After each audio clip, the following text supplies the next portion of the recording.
Good morning, everyone. Breaking news just into the newsroom about an hour ago. 8 of Nebraska's major healthcare systems issued a joint statement saying vaccinations for employees will be required. This, of course, brings up a lot of questions. We want to bring you the answers we can. The chief medical officers from all 8 of the healthcare systems to sign joint for the benefit of the news media, I'm going to put up on the screen Let's here the names of the chief medical officers. You'll see their names displayed as well as they're speaking. But I thought for the benefit of everybody who's watching and taking notes, these are the names of our CMOs who are participating.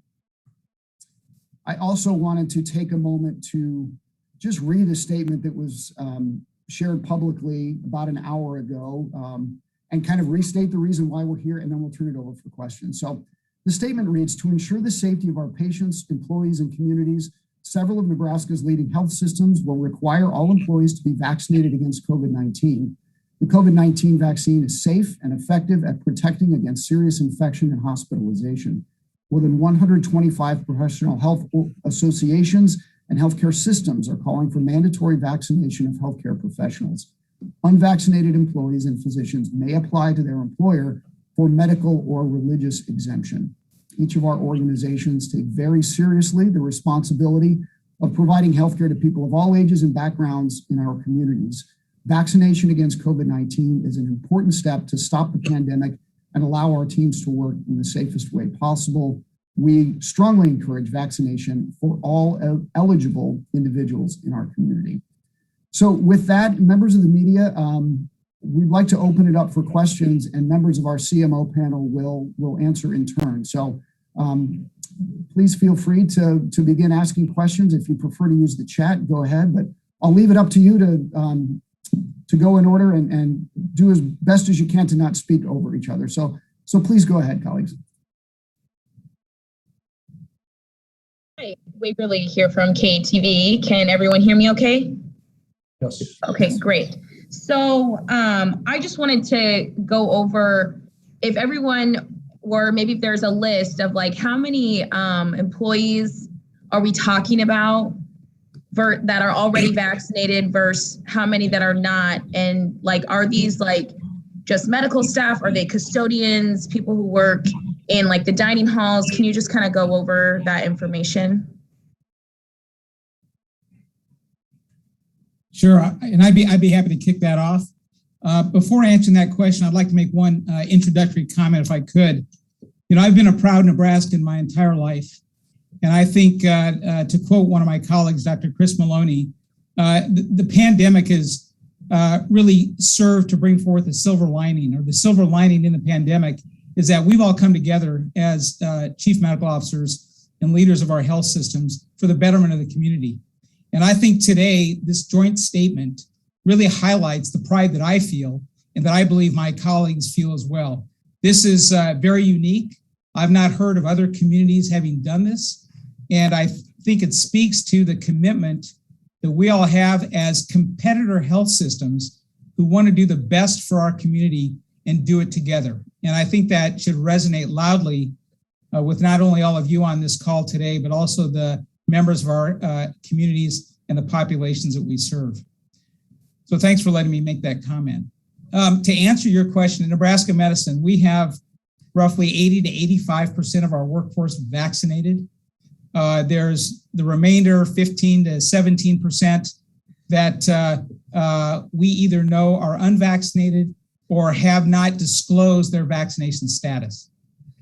And that's inclusive of all workers, whether they be nurses, other ancillary care providers, environmental staff workers, et cetera. I can answer for Bryan Health. Bryan Health, our employee population's at 85% vaccination rate. And really, when you ask who's not vaccinated, I would say it crosses the spectrum and for a variety of different reasons. So we still have different types of staff, whether it's nursing, environmental services, registration, a number of different staff that may not be vaccinated, again, for a variety of reasons. We actually took a poll to ask those reasons. Some of these were just concerns with vaccine safety, personal preferences, concerns for untoward effects or reactions. So a variety of different reasons why. Speaking for Methodist Hospital, I would say we are approaching the 80% vaccination range. I think of great importance is the fact that over 90% of our doctors are vaccinated, which speaks to the overall feeling of the physicians in this institution that vaccination is the way to go. Yeah, and I would echo from Children's. This is Chris Maloney. We also are approaching the 80% mark, and it crosses all spectrums inside of our organization. And as Dr. Blatchford discussed, our physicians, both our primary care physicians and our specialty care, are well over 97%.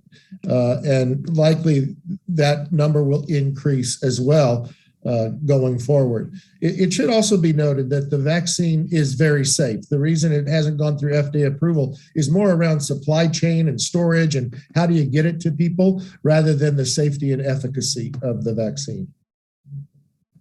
Terry Ward with CHI Health. Along the same lines as everybody else. I think we all have about the same vaccination rates for our physicians and our nurses.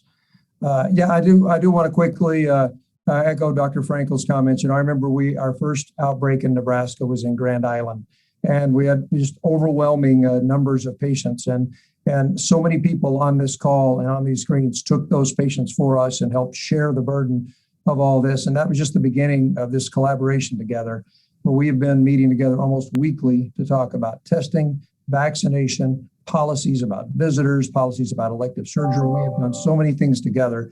And this is just one more great example of everybody working together.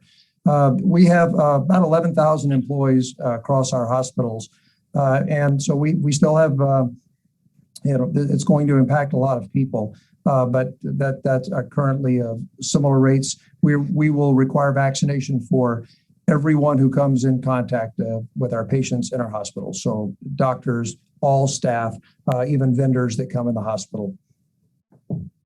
Could one or more of you, I'm sorry, go ahead, sir. This is Don Schmidt from Madonna. We have about 2,100 employees. Currently, we're sitting right at 80%. But on a positive note, we've really seen an increase, a measurable increase over the last month in the voluntary vaccination. This will include everyone. We did announce this to our staff late yesterday afternoon. And on a very positive note, the feedback we've received thus far is very positive. There's overall essentially a collective sense of relief that is coming in that feedback. A couple quick questions. One is, I'm wondering what the legal standing is. I'm sure your counsel, your attorneys have looked into it, what the legal standing is on mandatory vaccinations in Nebraska. And number two, what are the implications for an employee who still declines to get vaccinated?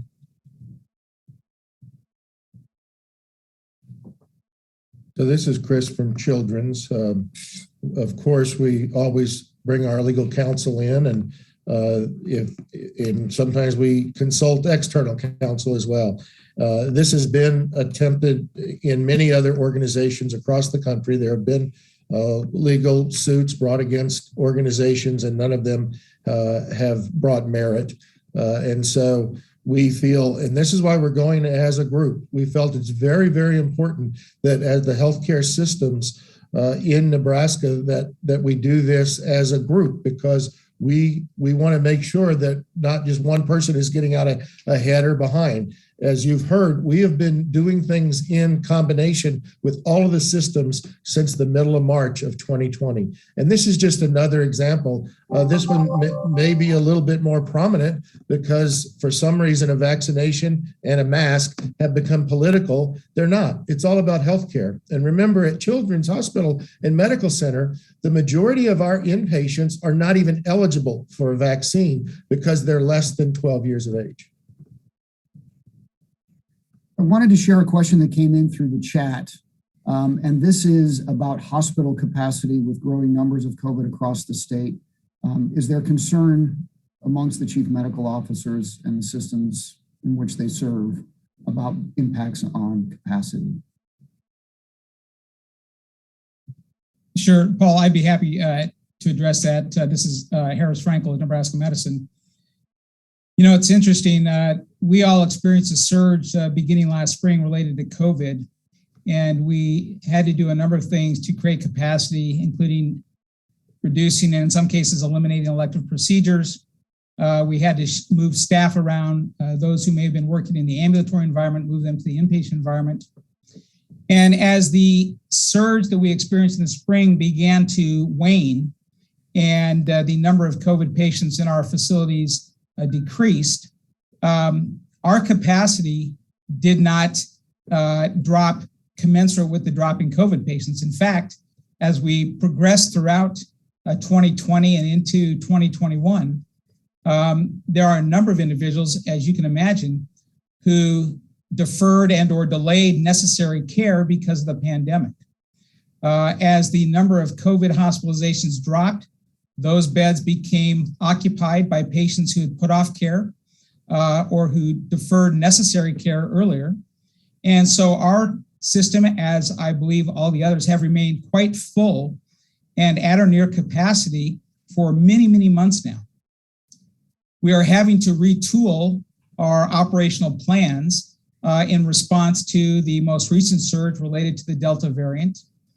We are dusting off some of the operational plans and policies that we had in effect earlier this year and that had been developed early on in the pandemic to accommodate the surge we are seeing.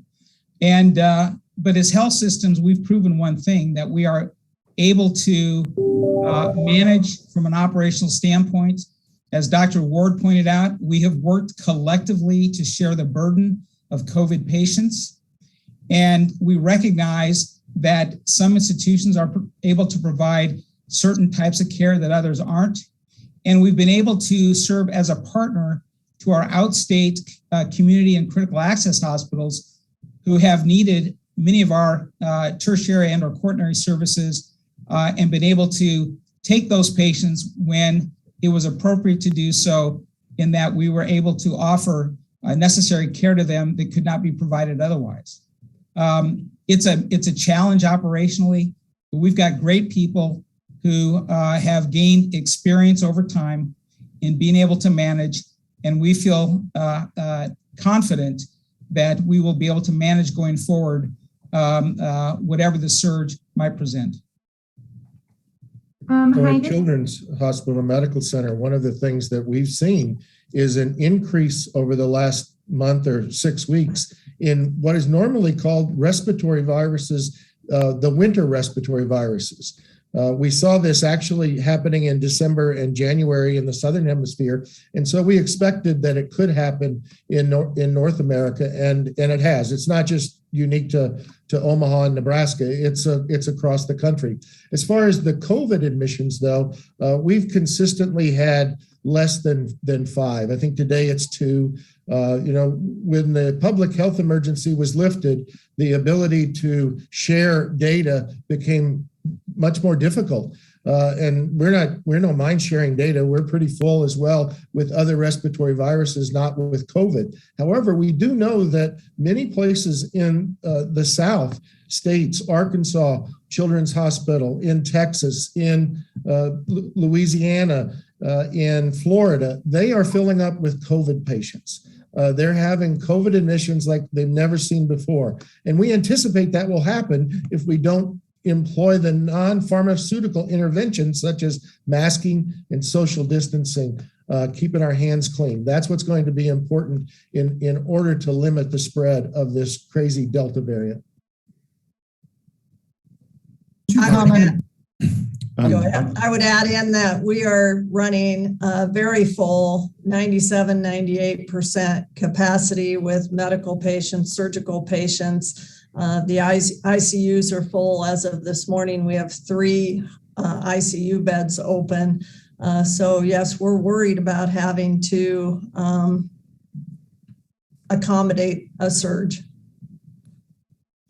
Doctors, could you talk a little bit about, you mentioned this, Dr. Maloney, a little bit, but we're hearing from doctors, and obviously social media always amplifies this, that med surg and step-down beds for children, pediatric beds, are really hard to come by in Nebraska right now. And this with kids just starting back to school and with this Delta variant. What are you seeing in the last week or so? And how realistic is what's being spread that folks are being turned away, that sort of thing? Well, as I've mentioned, we have had an increase in the winter viruses, respiratory syncytial virus or RSV being the most common that we see. And what's great about our organization is that at the end of the month, we get to open our Hubbard Center for Children. So we're going to increase by 80 beds. Now, with that being said, it's still a staffing issue. We work with all of the hospitals in our area, as well as others outside of our area, to find locations where we can hospitalize patients, working very closely with Nebraska Medicine, with Bergen Mercy, in order to transfer for patients as they're needed if we're getting full. So we still have beds. We really don't want to surge in COVID, that's for sure. In the statement, it was mentioned that each system will have a policy for exemptions and employees wishing to be granted a waiver. Wonder if you could expand a little bit about the requirements on those. Maybe Dr. Doran, we can start with you, and Dr. Ward chime in as well. Yeah, I think each institution is going to develop their internal policies on how to look at exemptions and then what the consequences might be for that. I think some of those policies are yet to be determined and yet in development, but ultimately there will be some sort of either restriction on how someone can move about the hospital, or whether there might be testing, or, I mean, all those things are being considered at various places right now. Yeah, I don't have a lot to add to what Dr. Doran said. We are all getting into the details of those right now, working with our ethicists, legal, other hospital systems to determine exactly what qualifies for the religious and medical exemptions. They'll be very similar to our current exemptions we have for the flu vaccine, which many of us have mandated for, close to 10 years. Doctors, if I may, Nathan Grieve, Channel 8. I have a question somewhat related to that. Is there at least early in this process, is there any indication of whether or not this is going to be a hard or a soft deadline? That is to say, is there going to be a requirement that the vaccination needs to be completed, or is the requirement mainly looking at whether a vaccination is planned? For CHI Health, I'll say real quickly, our plan is to have all of our leaders vaccinated, fully vaccinated by October 1st, and all of our employees fully vaccinated by November 1st. And that's planning on that's going to be a firm date. I would agree with Carrie in that, and that's one of the reasons that the deadline for vaccination for our employees will be November 1st. That allows them time to get both doses if they're getting one of the 2-shot vaccines. And at Nebraska Medicine, our deadlines are October 1st for our leaders and October 8th for everybody else. At Children's, we have the date of October 18th for leaders and November 1st for everyone else. At Madonna, we're still working through our process and deadlines there, but very likely a November date. November 1st for our hospital.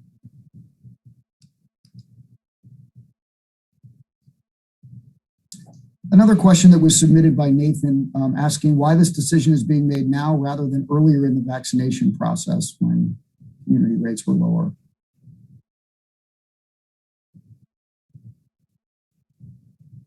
So I'll lead that one off from children. So as you heard, we've been talking as CMOs a long time, and we started talking about this requiring of vaccinations probably in May. And the idea was, well, when it's FDA approved, we'll feel much better about requiring.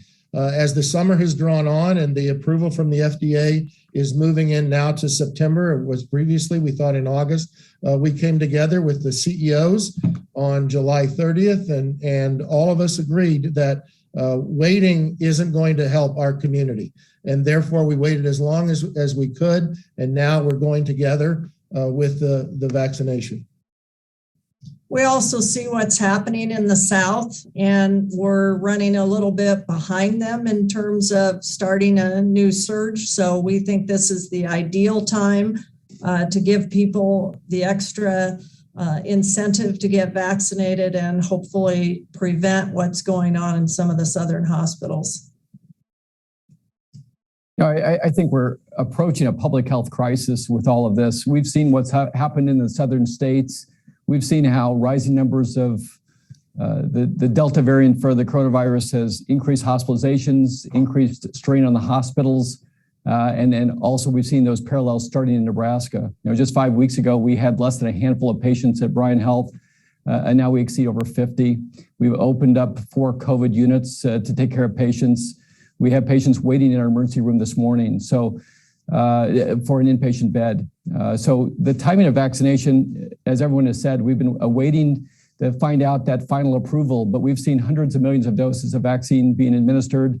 It's highly safe, it's very effective, and it's readily available. And we feel it's time, and this group has been united in saying it's time that we move forward in requiring vaccinations. We know it's the right thing to do. We know it's safe for our staff, our providers. We know it's safe for the community. We really need to push through this so we can really decrease this pandemic. You know, the treatment of this virus is really a defense. It's prevention. We don't have great treatment options for this virus. We do have great prevention that's been developed, and we need to utilize that in the full extent. It's our best resource. Are you just worried? If I could just add one quick thing to that. So yeah, Dr. Trapp and everybody's talked about the impact on our patients. Certainly just one thing to stress also, we are seeing in other states, employees are increasingly calling in sick, and we're all seeing that ourselves. We've had a marked increase. We have to have our employees at work. They want to be at work taking care of these patients. So another really important reason.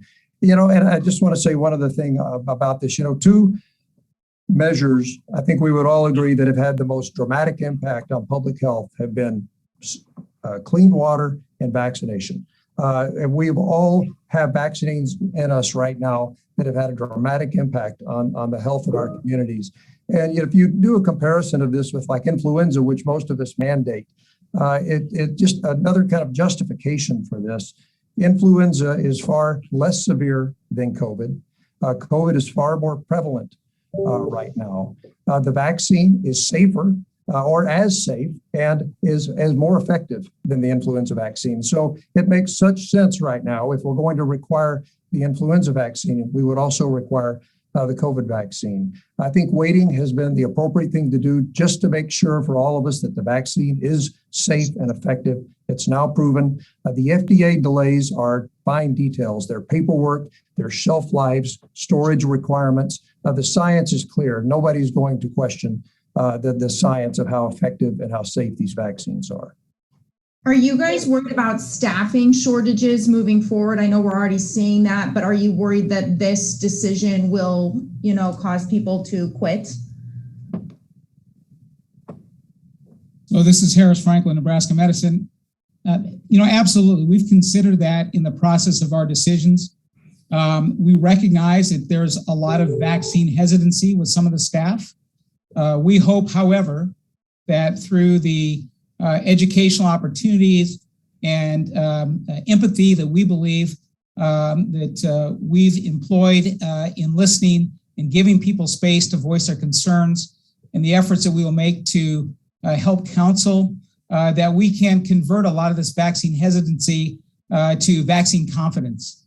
If you look at Houston Methodist, who was one of the first institutions that went through this with a vaccine mandate, their turnover was less than 0.5%. And so, yes, there's some risk, and we've all acknowledged that risk. We recognize that risk. We've discussed that in detail amongst our teams, but it's a risk that we are willing to take for all the reasons that have been stated by my colleagues on the panel here. In addition, there will be valid exemptions. We all know that for religious and medical, there are valid exemptions. There was the question that was asked about are we full or out of beds requires some clarification, I guess. We have 145 beds at Children's Hospital and Medical Center. This morning, I had 132 patients in those 145 beds. So yes, I have additional beds. Do I have all the staff that can occupy the rest of those other 13 beds? We can get creative. We get very creative, and we do that on a daily basis. We can fluctuate 20 patients in a day, up or down. And if you have 2 days of just down, then you're 40 patients lower than you were 2 days ago. We can also go up those same 40 patients in 2 days. So we staff accordingly, and that's just what we do every day of the year. We're ready for a surge. And so we're a little concerned, yes, if some of the people want to leave our organization because of this new policy, and we hope that we can turn them into vaccination confident people, as Dr. Frankel stated. We already require a number of vaccines. We require the measles, mumps, rubella, influenza vaccine, hepatitis vaccines. So again, I think we're hopeful through education processes that we can motivate our patients and motivate our staff and educate our staff to receive the vaccine. Again, we want to emphasize very safe vaccine, very effective vaccine, and we want to protect our staff. We want to protect their spouses. We want to protect their children, grandchildren. It's an important thing to do. You announced CHI Health, real quick, I'm sorry, Bill. CHI Health announced last week that we had this number to call for folks to come in and to call, get any questions answered by a provider. I just wanted to say, we've had over 600 calls to that. People want to know, they want information. They've been very positive sort of calls. We've given over 500 vaccines in our clinics over this last week. Not that all of them were related to these calls, but we do think as people get more information, as they now better understand the safety, just like Dr. Frankel said, I think that the turnover, the number of employees who aren't going to get the vaccine and leave the organization is going to be incredibly small. People love what they do. They love their work. They love taking care of patients. And I think they're going to want to continue to take care of patients. And I would add too that just since this announcement was made this morning, I've had multiple text messages thanking us for making this decision for the care of our patients. It's overall my sense that there will not be employees lost. I think, I have the confidence in them that they really are committed to our patients. They're committed to each other. And as I mentioned, there really is, as Dr. Bladford just mentioned, that there's a sense of relief that this is going to happen. I just wanted to do a quick fact check on the institutions that already have a flu vaccine mandate. All I need, I guess, is just a thumbs up on who already has that in place.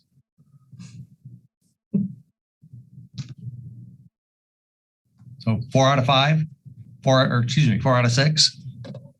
No, I'm sorry, I've lost my video. MSH does. Midwest Surgical Hospital does. Great, thank you.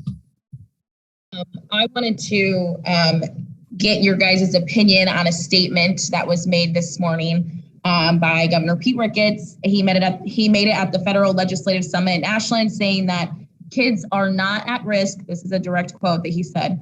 Kids are not at risk. Kids don't get COVID. What is your response to that?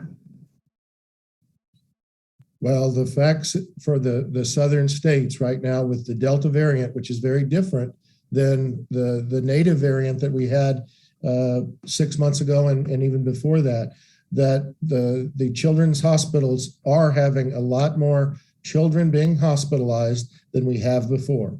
That's all I can go by, is that the facts are in the southern states right now. Children are being hospitalized both in the ICU as well as on the medical surgical floors. But here in Nebraska, specifically since we're talking about a Nebraska governor, are kids in Nebraska getting COVID? Are they being hospitalized for it? Yes, but not nearly the rates that are in the South. We still do have Delta. In fact, the Delta variant is the most prominent variant of COVID-19 right now in our community. And so we are seeing it.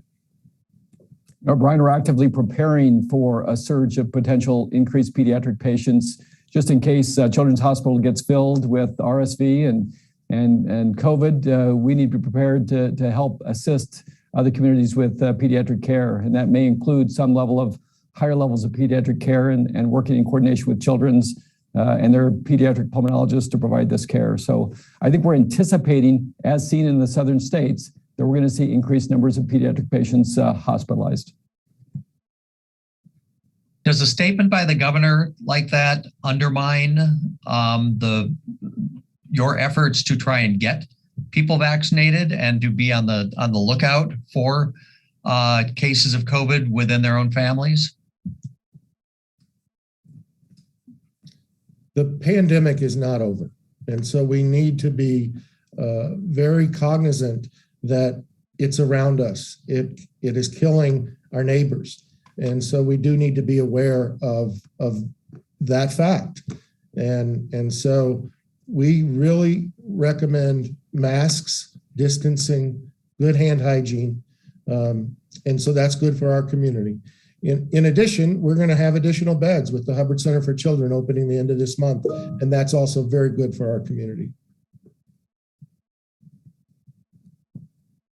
I wanted to go back to some of the exemptions that would qualify someone to not get a COVID-19 vaccine. I saw you guys have talked about it, but I also saw in the press release that was sent out, like religious exemptions. I mean, where do we draw the line? Is someone going to be able to say, because I am a Christian, I believe that I should not have to take the vaccine? I mean, where are we drawing these lines on what we approve to be a valid exemption for a reason to not get the vaccine?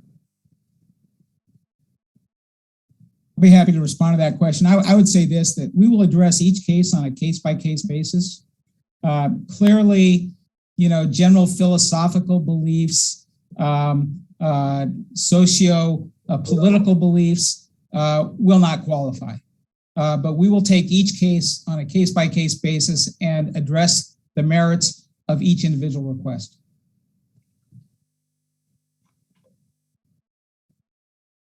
Yeah, what are the...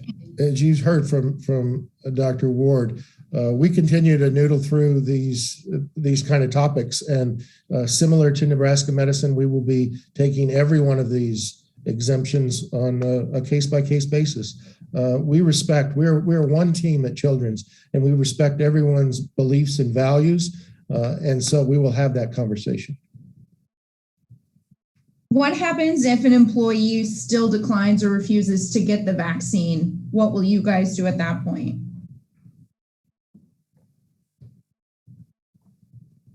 So one of the questions about not getting the vaccine when it's recommended by so many organizations is that person the right fit for our culture?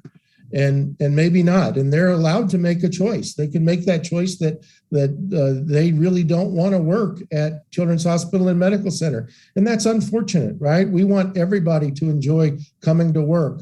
And yet people make choices all the time.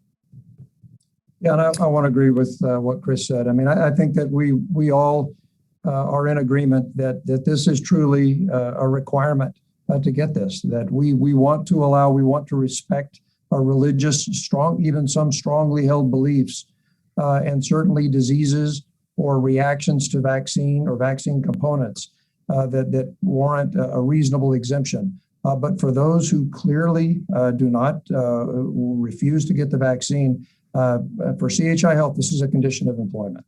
It is required of everyone who works here. We also have heard some good stories about hospitals that have required this have actually attracted a lot of employees because they want to be around people who have the same approach. They want to be around people who are vaccinated. They want to feel safer when they're at work, less likelihood of if someone has an asymptomatic disease and they're carrying it, they want to be less likely to get the disease. So we think that's a positive also. When it comes down to it, we're ultimately responsible for the safety of our patients, and that's what it comes down to. Having a vaccinated staff care for those patients is without a doubt the safest way to accomplish that. It's almost getting to the point now where our patients are expecting to be cared for by a vaccinated staff, and I don't blame them. That's who I would want caring for me. I would echo the comments that have been made heretofore. It is a condition for employment at Nebraska Medicine. We've also extended that requirement to our entire medical staff, whether they're employed or part of the community provider group. As Dr. Schmidt said, this is a way we can protect our patients. Equally as important, this is how we protect our staff. And I think you've heard the concerns raised by others that we have about the workforce in general and the workforce shortages specifically that not only affect us here in the Omaha and Lincoln metro communities, but across the country. And so we feel obligated to deliver on the brand promise of safety and protecting those that are able to deliver the type of care and answer to the expectation, as Dr. Schmidt said, that our patients and families have when they come to our facilities. I would wholeheartedly agree with Dr. Frankel. A question that Josh posed in the chat for everyone: do you anticipate, with the rise in cases we're seeing now, would we ever go back to where we were in the spring of 2020, where non-emergent or elective procedures and surgeries were postponed?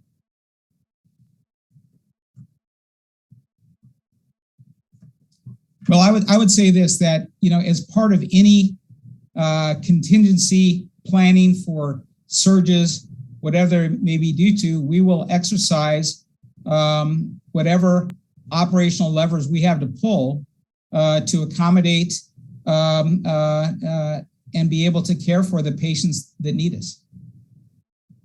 We have a pandemic team that's meeting on a regular basis to review caseloads, inpatient status, number of COVID patients, and what processes and things we need to do to care for those patients in the community and in greater Nebraska. So we'll make those decisions as appropriate to open up beds as we see the need meets. Unlike in the adult centers, there's rarely an elective procedure that a child needs to have. It may be able to be deferred a little bit. However, most of those are rare. Even during the height of the pandemic, we ran a pretty busy OR. Now, some of the families decided they wanted to hold off. That was up to them rather than come to the hospital. And the part of our surge plan every day is to look at the cases that are coming in, whether they're medical or surgical, to make sure that we can handle them safely. One other comment I want to make. Oh, I was going to make one other comment about. Oh, go ahead. I was going to say, all of us, I believe, have surge plans. We would all like to not have to use them, but it just depends on what happens with the numbers. Yeah, I was just going to emphasize about when we talk about elective surgeries, many of what are truly elective surgeries are outpatient procedures that don't require an inpatient bed. That's the most common type of elective surgery. These other surgeries that we're talking about that we consider elective, surgeries that can be delayed for 3 days or a week or 2 weeks, oftentimes are cancer resections, needed surgeries that patients have delayed. Some of these are cardiac catheterizations, bypass surgery. These are really needed surgeries for patients that they've already delayed sometimes by weeks or months, even from last year in some cases, that at times need to be done. So I think we have to be thoughtful about what types of cases we delay. Circling back around to children, you mentioned previously that cases in children aren't as bad as what we're seeing elsewhere. But something that my colleague asked in the chat, and I wanted to touch base on as well. Obviously, those child numbers aren't as bad as they are elsewhere, but is there any particular reason why we're not seeing those child numbers? The pediatric cases haven't been released, to my knowledge, from any of the various hospitals or health departments. Is there any reason for that? I guess I need a clarification of the question. Are you asking about here in Omaha or around the country? I'm asking locally. We have not been able to find any numbers from any of our local facilities about child numbers. They haven't been released or anything, to my knowledge. Well, it's not a secret. So I don't know where you found them last year at this time or even 2 years ago. We haven't changed our processes. Now, when there was the public health emergency, we were every day we were sending our data, and maybe that's where you were seeing it on some of the state-funded websites. We continue to send data to the Knowledge Center. However, those websites are no longer being displayed since the public health emergency has been lifted. I think that's a disadvantage for the public to not have access to the data dashboards with the state and having the state put additional restrictions on what numbers are released to Nebraska? I believe it's a disadvantage. I would like to see the dashboard back up and active. Yeah, and I would add, data is powerful. Data can be educational. It certainly helps us gain line of sight to what's happening across the state. It helps us plan for what might be expected or be asked of us in Nebraska medicine. I will say this, that we have lobbied the governor's office through the chief medical officer to reinstate the statewide dashboard reporting. I'm also aware that there are a handful of senators that have sponsored a bill to bring back the dashboard reporting as well. So I think that it's fairly unanimous in our feelings that, data is powerful. Data helps us plan. And to have that data that we had under the PHE would be welcome once again. And unless anyone here knows differently, we have heard from the governor and the state's chief medical officer that they are trying to get that up and going, in part due to some of the efforts from people on this call.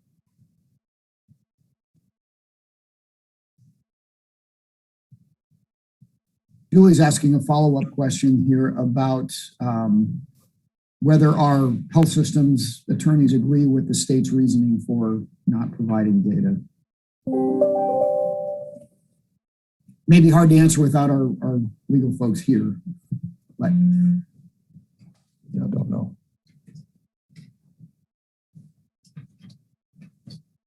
May have to take that as a follow-up question then, perhaps. Any other questions from our reporter panel?